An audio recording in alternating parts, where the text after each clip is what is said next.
Welcome to Front Porch Conversations.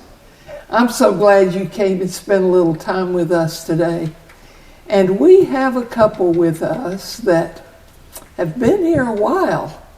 And I have tried my best to get them to join us on the porch. And they found a few minutes when they could. And so we are excited that they're here. We have Steve and Brenda Reas. And my name's Gay Martin. And we're just excited you're going to spend some time with us today. Hi, guys. Hi. It's so good to have you today. Good, thank you. Yeah. How long have you been here? How long have we been living? Since December of 2013. So it's about 12. Wow, 2013. Yeah, you've been here a while. This time. We've been here before. Oh, yeah. Times, Oh, have you? Yes. Oh, my stars. Well, I've been coming here since '63, at least every How other was that, year. Steve? My grandparents bought land here. My grandpa, Clarence Llewellyn Kirby, and they had the church in Jacksonville for a while. Grandpa was born in Lake City, where the Popeyes on Highway 90 there. Is that right? That's where he was born. And so my mom was born and raised in Florida and used to come out even before World War II for Camp Swanee. So yeah, we've known about this place since before I was born. So where were you born? Illinois, Aurora. Were you? Okay. Yeah, we got all those Aurora folks around here. I guess so. Yeah. Where were you born? Boston, Massachusetts. In Boston. Yes. My stars. Mom was working there as a nurse, and my dad they were living nearby. Really? In Brockton, I think, at the time, but I'm not sure. Do you have siblings? Yes, one, Wayne Casey. Yeah. Okay, yeah. And your parents have been out here. You just lost your mother not long ago, is that right? Yes, last December.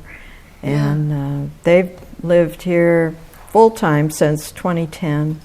Wow. Marvin and Lorraine Casey. Yeah. I didn't have the pleasure of meeting them. Yeah. Well, Brenda was a nurse here for 10 years. Well, 9. 9 years, yeah. Really? Yeah. Out here? Yes, yeah. Well, Brenda, my goodness. Yeah, first came in 1978 and was here 9 years. What brought you here for nursing? How did that door open?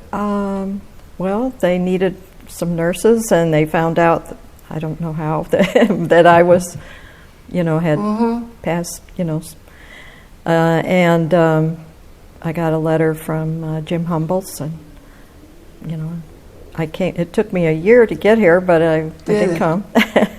I'll be. That's when the nursing home was at where Riverview Apartments are now. Exactly. That's where she was, yeah. That's where I live now, is Riverview. Yeah, right. Now, where do you live on the property? We live in Butterfield Acres, actually. So. Okay. We're in the suburbs. Yeah, you really are. That's true. Yeah. So, Steve, tell me, did you have siblings? Yeah, Charlene, she lives here.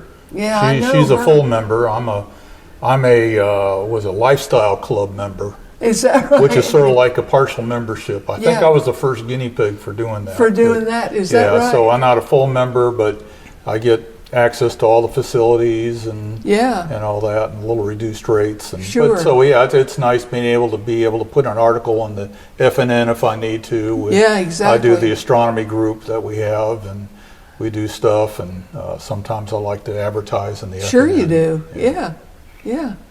So you went to school in Illinois. I went through high school in Illinois. I went to college in Longview, Texas. Oh, you did? Yeah, Laterno. It's now Laterno University. Right. R.G. Laterno. He was a fine Christian man, but he was an industrialist. Now Komatsu owns the company that the huge front end loaders built offshore jack-up drilling rigs that were in the Gulf of Mexico. So I've been on a bunch of those. I bet. Anyway, college in Texas, and I was Navy for 11 years. For 11 years. Yeah, I was a naval aviator, so flew helicopters in the Navy. Helicopters, wow, that's interesting. So that was fun. Yeah, I got hooked on it during the Apollo missions or the space missions. I saw the helicopters picking up the astronauts. Says, "Oh, that's what I want to do," and that's what I did. Yeah. But I was getting ready to go to Guantanamo Bay, Cuba. Was my last tour, but in the interim, I met Brenda, and I was able to spend about 3 months here with my folks here, and they were living here. So I met Brenda, and all came to together. So I think her mom and my mom were in cahoots. I think. Yeah. Was she nursing here when you came? Really? Yeah. How about that? And I think you told me not long ago that you married out here, didn't you? Yeah, we were in the chapel. Bixler Chapel. Really? That was the only church at the time. Yeah. Yeah. That was the sanctuary. Yeah. So. That's amazing. I didn't realize that you had been a nurse. Yeah. That's fascinating. And you also have mentioned to me that didn't you have your parents were missionaries of some kind? Yes, they were Advent Christian missionaries in India, South India, the Madras area, well, now Chennai. And for 11 years, we were there. 6 years the first term, and then had a year furlough, and then went back for 5 years, and I graduated from high school there. In India? Yeah, we came back. But I went to an American school. International both Wayne school. and I went. Yeah, okay. Well, it's an international school now, but it was a school for missionary kids and government workers, and an American boarding school. So. What kind of memories do you have of India as a child? I don't know. Did you just learn the language? Like, I know when we lived in Guatemala, my brother and I learned the Spanish, but it was street Spanish from the children. Right. It was not. School. We weren't schooled in it. Right. That's what I was almost 6 when we got there, and Wayne was 3.5, and so we learned pretty quickly from the children on the compound where we lived. Right. And I call it village Tamil, but that's a good way to put it. And what's the name of the language you learned? Tamil. Tamil. Tamil. Yeah, it's the main language in the south. Really? Of India. Yeah. There's Hindi in the north and different other dialects, but Tamil mainly in the south. I had never heard that term before. Yeah. So it's like here in the States. They speak differently in the South than in the North. Well, it's an accent down here, but it is. Totally different language. There are so many is it really? different languages, yes. Every state has a main language, and then there's several other languages and dialects, and I don't know how many. There's so many. So, but they all learn English, so they can talk to each other. Yeah, of course. So. Yeah, because it's the international language. So, yeah. What memories you must have if you were there over that long a period of time? Yeah. That was growing up. Yeah. Yeah. That's all. well, we had a year in the States, and I was in 7th grade at the time, and we lived in DeLand, Florida, most of that time. Did you really? Yeah, so that was nice. So they were in India, and then they came back, and you never did any other mission work after that? No. Out of the country? No. My dad became a pastor, Aberrant Christian pastor.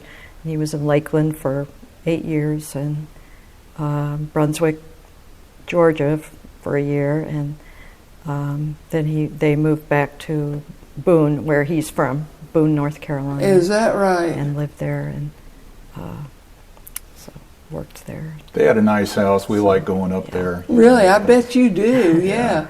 They had a little creek right in front of their house, so our boys would like to play and make dams and do all kinds of stuff. How many children do you have? We have 2 boys. 2 boys? Yeah. Where are they? What do they do? Nathan is full-time active duty in the Navy. He is a first-class petty officer, electrician's mate, and he works with the nuclear reactors. And he's with the carrier George C. Stennis that's in overhaul right now. Really? And they're getting ready to activate the reactors. So he's busy. And then Daniel is about almost 2 years younger. He's a naval reservist. He's a Seabee. Both of them? Yeah, Daniel's gonna get activated here in April for about a year, and then they'll be going over to Bahrain for a while. Wow. And his full-time job is a chief engineer on a tug that's headquartered out of Galveston, Texas. They've got about 40 or 50 tugs on the Gulf Coast, and so that's where he's at. He just finished up work this morning, so yeah, he's... Where do they live? Daniel lives in Sulphur, Louisiana, near Lake Charles, and that's where we lived. Oh, for really? about almost 20 years. We had a house in there. Louisiana. And then Nathan lives, he's got a home in Norfolk, Virginia. So he commutes and gets to the carrier and to the base, wherever he has to be. Yeah, right. Yeah, we lived in I-10. We were just off I-10. The people, when we said we were moving to Dowling Park or Live Oak, Florida, they said, well, where is that? And I said, well, in Sulphur, you've got the railroad tracks I-10 and the railroad tracks 90 and I-10, and Live Oak, you got I-10, the railroad tracks 90. So I told them, just go east and you'll be there. And you'll be there. Yeah, that's an easy way to get there. Yeah. Because we're out of the way for a lot of people that don't know about us. Oh yeah, you have to want to come here to get here. You're right. Yeah. That's true. Yeah, Sulphur is right on I-10, so people pass by all the time, but to get down here, at least they've got the signs on the interstate, let them know where Dowling Park is. Exactly. Yeah.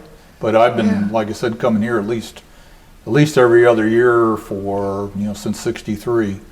And my dad's folks are buried here by the water tower. Is that right? And then my folks in the new cemetery there. So yeah, and my mom's been coming here since, since I can remember, since she was a little girl. That's sort of the way it was in my family. Yeah. My mother came out here a lot as a child.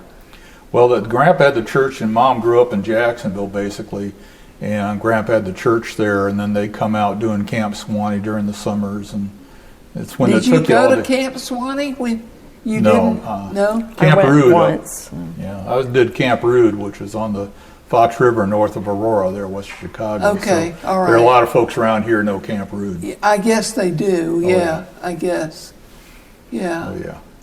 I can't get away with anything around here. There's too many people that me. know you. Since I was born, Yeah. Well, tell me what you're doing around here now. I need a room, a cot over at the church. I'm there most of the time. Don't you? I do the sound and video for the church. You're totally revamping that now, aren't you? Well, I'm not doing it. It's Kevin. Tracy, Nestle's husband, Kevin, is a real expert. He really knows all this stuff. Oh, I didn't realize that. But in fact, tonight we're going and resetting all the lights for the new theatrical lights we have in the sanctuary for looking at the choir, and we have on the stage there. So we've replaced all those. A lot of them were bad and not enough light up there. So thankfully the church board saw that we needed new lights, so we're almost done with that. and it's now maintenance, putting all the lights in the chandeliers that we're redoing. It's taken a little more time. They had to get more parts that they didn't know they needed. So, but anyway, you do all of the cantatas and all as well? I do the lighting. I do the. I've got a team of 4 every Sunday for church. We have a soundboard for the house sound. I do the soundboard for the TV2 sound and the sound for YouTube. And then we have someone doing the screens that everybody can see the words. Right. And then one other person. We have 5 remote cameras, and we use those for the service. Do you really? So we have a team of 4, but we could actually do it with 2 people, which I've done 3 jobs at once. Wow. So it can be done, but it's better with 4. Yeah, oh yeah. But my dad and I, we just were so frustrated with a lot of churches that didn't have good sound, and especially with everybody with hearing issues and everything. We wanted to make sure everybody can hear and enjoy the service. That's really important in a retirement that's why we have community. the hearing assist modules, the little receivers that we have in the church and the... Where are they? Are they just scattered through the church? No, they're in the back in the foyers. They are? Okay. Yeah, you just ask any of the greeters and they'll get you the headphones. Or if you don't like headphones, you could bring your own earbuds or whatever and just plug it in. Okay. It's just a nice little, the plug. That's like a transistor radio. Benefit in that way. And it's got a transmitter, so you're hearing the whole service. Yeah. Yeah. And we encourage people, if you're hard of hearing, put those on. Those are available. But yeah, we do the video, with the Penny there at the church office does the words for the screen, or if we have any videos that we put up. So yeah, it's a whole coordinated thing trying to get all that. We have different folks, Sierra and Jordan Coombs and all that run the projector, or as far as what goes up. So, and then Jordan did a great job doing the Christmas cantata, doing the words. I agree. And all that. So, and then I did the lighting. I'm pretty much the only one doing the lighting these days. So it's an interesting program to do. I think it's very well produced. I attended the cantata live, and then I happened to watch it again the next night or day or two, and I was so impressed. I actually enjoyed it more in a way because it zeroed in on the faces of the people. Yeah. And I really enjoyed seeing more than just what I can see from the back of the church. Yeah, the lighting, that's why I like to try and get it so people have a good experience of it, and highlight what needs to be highlighted and all that, but trying to have people to be able to see it and enjoy it. And our big thing for the services, for the Sunday morning service especially, is that whether on the TV or whatever, we want people at home to think that they're there in the sanctuary. Exactly. And if you do feel that way. Well, and if we feel like, I see other broadcasts of other churches and they do fancy stuff, I said if it distracts them, we're not doing a good job. We want them to think they're there and be able to focus on the music, on the word, on the scripture, and on the message that the minister has, like Sam or whoever's preaching. We want them to concentrate on that, not what we're doing technically. And that's what we I think it's well done. I'm excited about it. I've gotten to where I watch more sometimes after I've already been. I go back and watch it. It's different. Well, it's Brenda, nice. what are you doing here? Well, I manager of the village library, and do that once or twice a week. And you gather volunteers for that, don't you? Yes, and we have. Do you need volunteers? Yes, we do. Just like everywhere else, but anyway. Well, when somebody volunteers for you, what are they stepping into? How many hours are we talking about? Well, it's weekdays only. It's 2 hours in the morning, 10 to 12, and 2 hours in the afternoon, 1 to 3.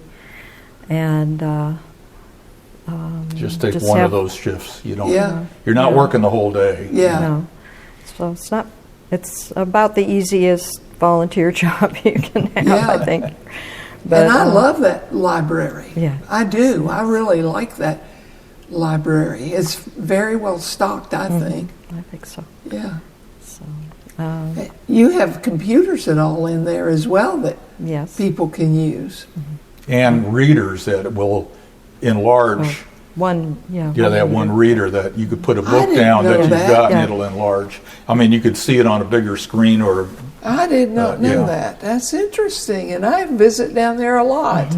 So if people have letters from people they just can't read, they could just slip it, in there and focus in That on it. is And they nice could to be able know. put it. It's there with the computers. It's on that same one of those tables there. at I'll the be down with my pill entrance. bottles. Okay. Yeah.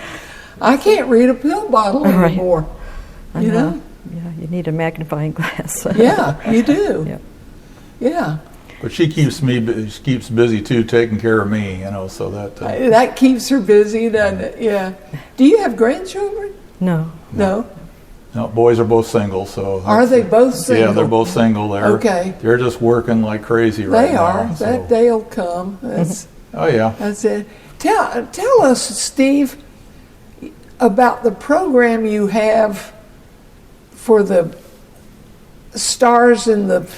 I don't even know what to call it. Well, I did. We call it the Dowling Park Astronomy Group. It's not an official club because we want everybody to be able to come in and enjoy it.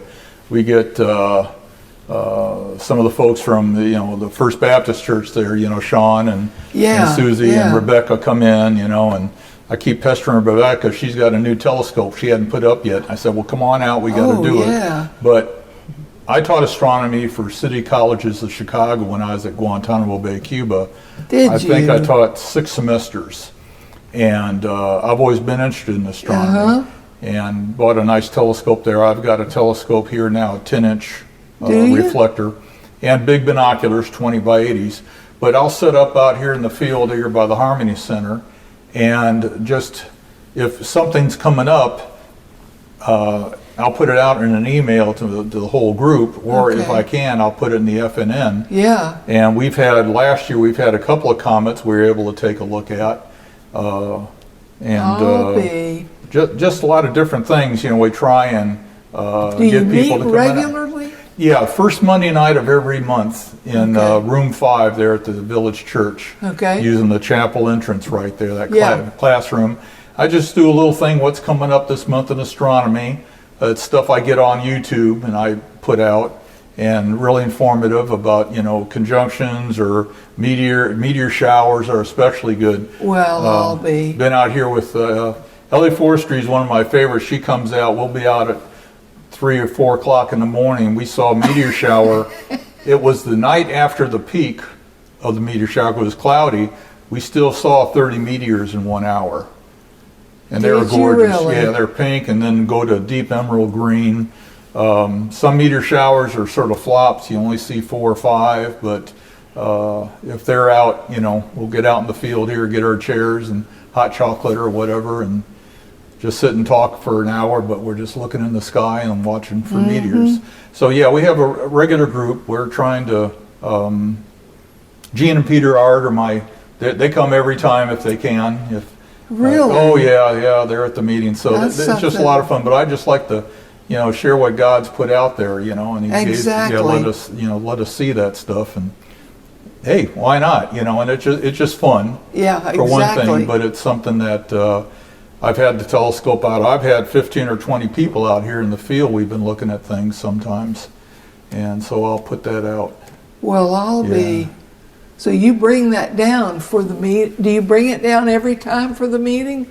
Or not always? I just do the video, but it depends on if we have a clear night or if something's really spectacular to see that we can see. If there are more comets, there's always comets up, but you just can't see them. They're just too dim. But we get out and try and take a look, and sometimes we don't see anything. Sometimes just a little fuzzy snowball. But hey, at least we said we've seen it. Mm-hmm. But especially summer when it's a little more comfortable out. I like wintertime because it's clear. But it's just fun. It's more of a fun thing. Trying to educate a little bit and I just think to enjoy it would be fascinating. I think it's something my husband would enjoy as well. Yeah. Well, He used to be a navigator, and that was when they navigated absolutely. by the stars and all. So he's tried to remember some of that to tell me, but that's fascinating when you begin to study it a little bit. I don't know a lot about it. Yeah, we have fun. We're trying to make it enjoyable and educational, but it's just seeing the beauty of the stars in the heavens. God put it all up there. Yes, He did. And then I do usually around Christmas time, I do a thing on the Bethlehem Star. And really? I did multimedia presentation that I do. It takes a good hour. And I get into the scriptures, but then I get into the actual astronomy. I'm not saying this is the way it is, but it's the best I've been able to figure out from all the other information I've gotten.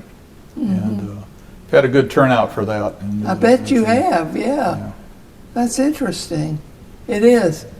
Well, you can tell that when you're with these two, time flies like crazy. And we've only just scratched the surface with them. But when you see them on campus, you just spend some time, stop them and talk to them a little bit. Now you know a little bit about Brenda, and where I never knew she had been in India as long as she had. So when you see Steve or when you see Brenda, stop them and talk to them a little bit. Go in the library and volunteer there. And come out and look at the stars with Steve. And we're just so glad that you joined us today. And we thank you for taking a little bit of time with us on the front porch today.